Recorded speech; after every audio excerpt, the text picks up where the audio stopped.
This morning you made coffee, or someone made it for you, or you stopped at a place you have been to 100 times, ordered the same thing you always order, sat down, and drank it without once thinking about where it came from. It is the most ordinary part of your day. Somewhere in Ethiopia, around the 9th century, a goat herder watched his animals eat red berries from an unfamiliar bush, and then stay awake through the entire night. He had no idea what he had just found. What he found would become, 1,000 years later, the second most consumed beverage on Earth, after water. So from that bush in Ethiopia to the cup in your hand this morning, what exactly happened? You think of coffee as something people drink to wake up, a tool, a morning habit, something you need before your brain starts working. For the first 500 years after it was discovered, coffee was not a beverage. It was a political weapon, a threat to religion, something banned in at least 3 countries and punishable by death in a 4th if you were caught trading it. The first people who drank coffee were not drinking it to feel more alert in the morning. They were drinking it to change the way they thought about the world, and that made a great many powerful people extremely uncomfortable. The story of the goat herder Kaldi in Ethiopia around the year 850 is not entirely legend. Researchers at the University of London in 2003 traced the origins of Coffea arabica back to the highlands of the Kaffa region in Ethiopia, the exact land described in that folk story. The coffee plant had been growing wild there for thousands of years before anyone recognized its value. The local people did not brew it into a drink at first. They ground the coffee cherries together with animal fat, rolled the mixture into small balls, and ate them directly. A portable, calorie-dense food carried on long journeys across the desert. That was the first coffee.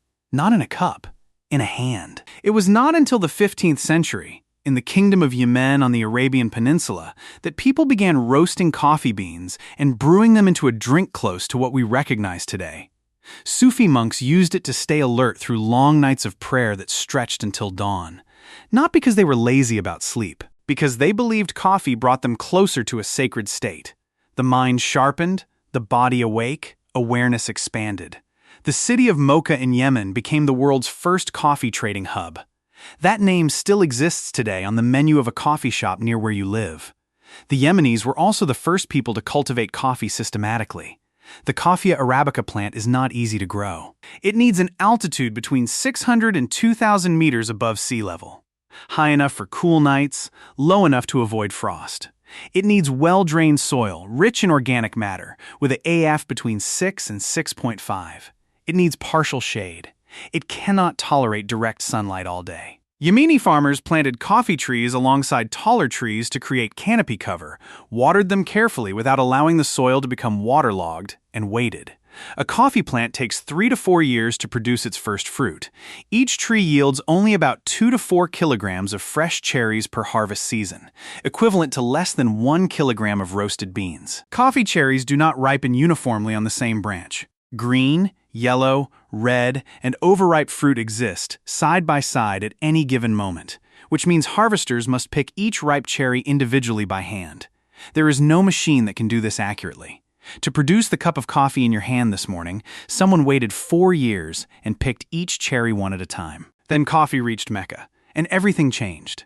The first coffee houses, called Kave Kane in Arabic, appeared in Mecca and Cairo in the early 16th century. They were nothing like the coffee shops, you know. No Wi-Fi, no background music, no laptops open on every table. They were places where men gathered, sat for hours, drank coffee, and talked about politics, about religion, about the decisions of rulers, about things that, in any other setting, people would not dare to say out loud. In 1511, the governor of Mecca, Khair Beg, ordered every coffee house in the city closed and coffee banned. The official reason was that coffee was harmful to health. The real reason was that he was afraid of the conversations happening inside them. The ban failed completely. The Ottoman Sultan overturned it within months. But that fear, that coffee made people think too much, talk too much, ask too many questions, would appear again everywhere coffee traveled. When coffee arrived in Europe in the mid-17th century, it met a continent that was drinking beer and wine at every hour of the day, including breakfast, because drinking water directly was often unsafe. Coffee replaced alcohol in the morning routines of millions of people. For the first time in history, a significant portion of the European population began the working day with a clear head rather than a mild haze of alcohol. Some historians argue this is one of the quietest factors behind the Industrial Revolution, a continent that suddenly started thinking more clearly earlier in the day. The first coffee houses in London, Paris, and Vienna rapidly became the intellectual centers of their cities. In London in 1652, the first coffee house opened in the Cornhill district. Within 30 years, more than 3,000 coffee houses were operating across the city. Each one was an informal library, an exchange of ideas, a place where merchants, scientists, writers, and philosophers sat beside each other and traded information.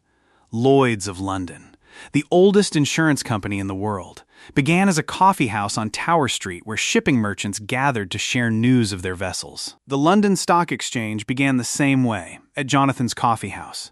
In 1675, King Charles A ordered all coffee houses in the kingdom closed. He had received reports that people inside them were discussing how to overthrow the government. That order lasted exactly 11 days before public opposition forced him to reverse it. A cup of coffee had defeated a king. Caffeine, the compound responsible for all of this, works by blocking adenosine receptors in your brain. Adenosine is a substance that accumulates gradually in your brain while you are awake, producing a steadily increasing sense of fatigue across the day.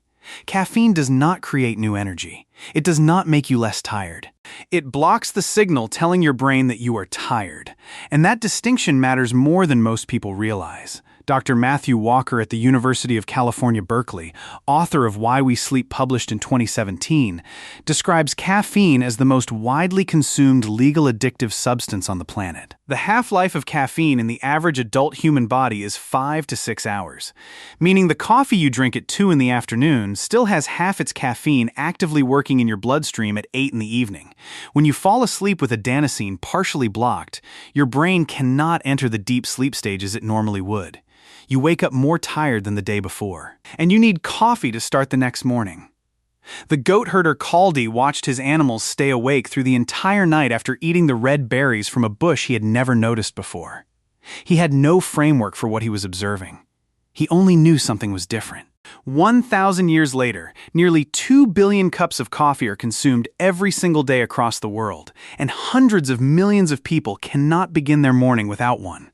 The loop that started with a goat herder and a sleepless herd has never closed.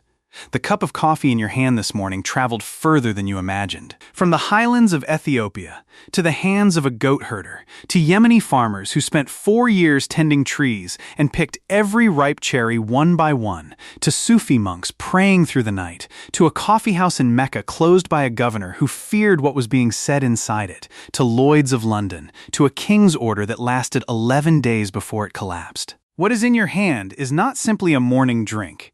It is an object that was banned, that carried a death sentence for those who traded it, that changed how an entire continent began its working day, that gave the world's largest insurance company its first address and the stock exchange its first floor.